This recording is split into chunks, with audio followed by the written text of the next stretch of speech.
अनोखी कथा चैनल में आप सभी भक्तजनों का स्वागत है। हरे रामा हरे कृष्णा कृष्णा कृष्णा हरे हरे।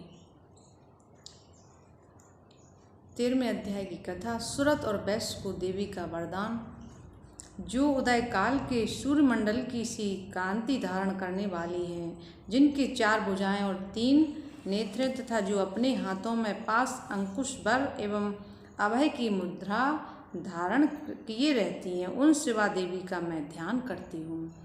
ऋषि कहते हैं, राजन, इस प्रकार मैंने तुमसे देवी के उत्तम महात्म का वर्णन किया। जो इस जगत को धारण करती हैं, उन देवी का ऐसा ही प्रभाव है।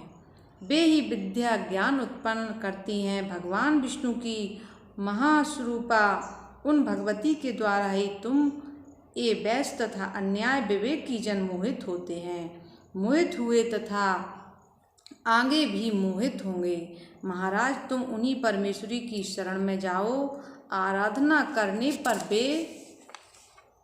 ही मनुष्यों को भोग स्वर्ग तथा मोक्ष प्रदान करती हैं।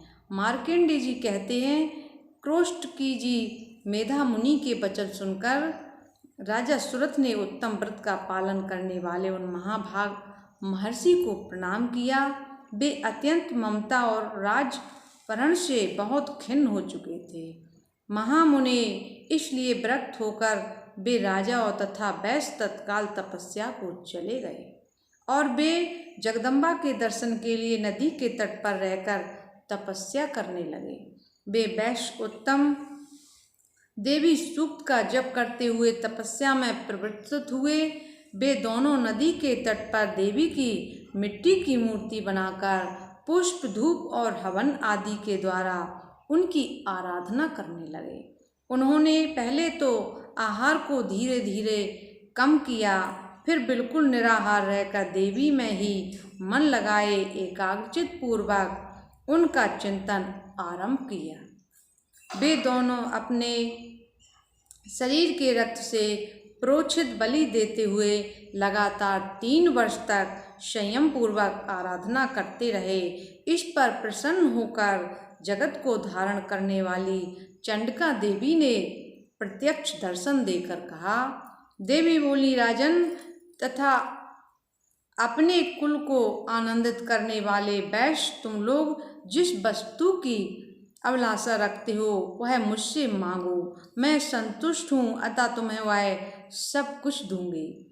मार्कंडेय जी कहते हैं, तब राजा ने दूसरे जन्म में नष्ट न होने वाला राज्य मांगा तथा इस जन्म में भी शत्रुओं की सेना को बलपूर्वक नष्ट करके पुनः अपना राज्य प्राप्त कर लेने का वरदान मांगा। वैश्य का चित्त संसार की ओर से खिन्न एवं विरक्त हो चुका था तथा वे बड़े बुद्धिमान थे, अतः उस समय उन्होंने तो ममता और अहंता रूप आसक्ति का नाश करने वाला ज्ञान मांगा। देवी बोली, राजन, तुम थोड़े ही दिनों में शत्रुओं को मारकर अपना राज प्राप्त कर लोगे। अब वहाँ तुम्हारा राज स्थिर रहेगा। फिर मृत्यु के पश्चात तुम भगवान विवस्वान सूर्य के अंश से जन्म लेकर इस पृथ्वी पर